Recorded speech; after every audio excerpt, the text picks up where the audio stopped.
Christmas की रात 1945 America का वेस्ट वर्जीनिया। एक घर में आग लग गई और पूरा घर जलकर राख हो गया। सबसे अजीब बात यह थी कि 5 बच्चे जो घर के अंदर थे वो गायब हो गए। ना उनकी बॉडी मिली, ना ही हड्डियां, ना राख। आग इतनी तेज थी कि 45 मिनट में घर जलकर राख हो गया। लेकिन साइंटिस्ट का कहना है इतनी आग में कुछ न कुछ तो बचना चाहिए। फिर वो 5 बच्चे कहाँ गए? 80 साल से ये सवाल अमेरिका का सबसे पुराना अनसॉल्व्ड मिस्ट्री है। क्या वो आग में जलकर मर गए या किसी ने उन्हें अगवा कर लिया? आज जानते हैं शोल्डर चिल्ड्रन का राज जो आज तक उलझा हुआ है। क्रिसमस ईव 24 दिसंबर 1945 फेटिवेल वेस्ट वर्जीनिया में जॉर्ज और उसकी बीवी जेनी का घर था। इटालियन इमिग्रेट कपल थे, मेहनत से अपना घर चला रहे थे। उनके 10 बच्चे भी थे। उस रात सारे लोग घर में मौजूद थे। क्रिसमस की खुशी थी तो सारे बच्चे जल्दी सो गए थे। कुछ बच्चे ऊपर वाले कमरे में सो गए और कुछ नीचे वाले में। रात तकरीबन 1 बजे जेनी की आंख खुली। उसे स्मोक की स्मेल आई। जब उन्होंने देखा तो पूरे घर में आग लग चुकी थी। जॉर्ज और जेनी भागे। नीचे वाले कमरे में भी आग लग चुकी थी। धुआं बुरी तरह से पूरे घर में फैल रहा था। जॉर्ज ने जल्दी से कुछ बच्चों को बाहर निकाला। जेनी ने जल्दी से छोटे बच्चों को उठा लिया। लेकिन ऊपर वाले कमरे में 5 बच्चे सो रहे थे, जिनमें थे मोरिस, मार्था, लुइस, जेनी, बेटी। जॉर्ज सीढ़ियां चढ़ने की कोशिश करता है। आग बहुत तेज लगी हुई थी तो वो ऊपर नहीं जा सका। उसने सोचा कि बाहर से सीढ़ी लगाऊं, लेकिन उस रात सीढ़ी गायब थी। हमेशा उस जगह पर पड़ी होती थी, उस रात गायब थी। जॉर्ज के पास एक ट्रक थी। वो सोचता है वो उसे घर तक ले जाए और उस पर चढ़कर विंडो तक पहुंच सके, लेकिन ट्रक स्टार्ट ही नहीं हुई। बैटरी बिल्कुल ठीक थी एक दिन पहले, लेकिन उस रात खराब। 45 मिनट में पूरा घर राख हो गया। फायर डिपार्टमेंट को कॉल किया तो वो 7-8 घंटे बाद पहुंचे। तब तक सब कुछ खत्म था।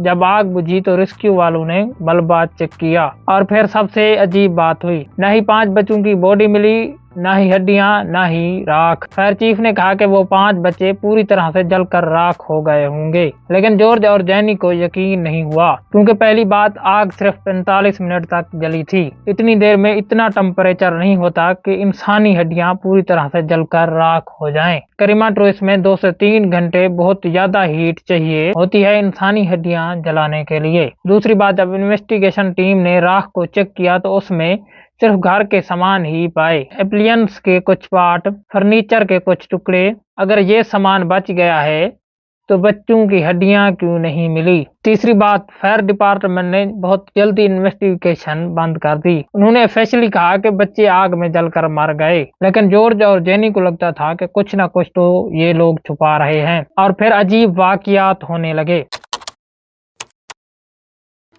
जॉर्ज और जेनी ने खुद इन्वेस्टिगेशन शुरू की और उन्होंने जो पाया वो उन्हें इससे भी ज्यादा शॉक कर गया। उसी क्रिसमस की रात आग से पहले जेनी को एक फोन कॉल आता है। एक औरत की आवाज जो अनजान थी। उसने कुछ कहा और फिर हंसी। बैकग्राउंड में ड्रिंक और म्यूजिक की आवाजें आ रही थी, जैसे किसी पार्टी में से कॉल कर रही हो। ये मिडनाइट का वक्त था। कौन थी वो और क्यों फोन किया था? कुछ महीने पहले इंश्योरेंस सेल्समैन शोल्डर के घर आया था। जॉर्ज ने उससे इंश्योरेंस लेने से इनकार कर दिया। वो आदमी गुस्से में चला गया, लेकिन जाने से पहले उसने कहा, तुम्हारा घर जलेगा, तुम्हारे बच्चे खत्म हो जाएंगे, ये तुम्हारी इटली से आने की सजा है। जॉर्ज इटालियन इमिग्रेट था और वो ओपनली मुसोलिनी के खिलाफ बात करता रहता था। उसी जमाने में ये बहुत ज्यादा खतरनाक था। वो सीढ़ी हमेशा बाहर होता था, उस रात गायब था। अगले दिन वो 75 फीट दूर एक डिच में मिला। दूसरी बात, जॉर्ज ने जब ट्रक को मैकेनिक से चेक करवाया, बैटरी बिल्कुल ठीक थी, लेकिन उसमें से तारें काटी गई थी ताकि ट्रक स्टार्ट ना हो सके। आग के बाद लोगों ने जॉर्ज और जेनी को बताया। एक ट्रक ड्राइवर ने कहा कि उस रात तुम्हारे घर के बाहर मैंने एक गाड़ी को देखा। कुछ लोग तुम्हारे घर की तरफ देख रहे थे और हंस रहे थे। एक औरत ने कहा, मैंने सुबह तुम्हारे बच्चों को एक गाड़ी में देखा। स्कूल बस ड्राइवर ने कहा, मैंने फेटिवेल से 50 मील दूर तुम्हारी बेटी मार्था को देखा था। वो एक होटल में थी, लेकिन कोई सॉलिड प्रूफ नहीं।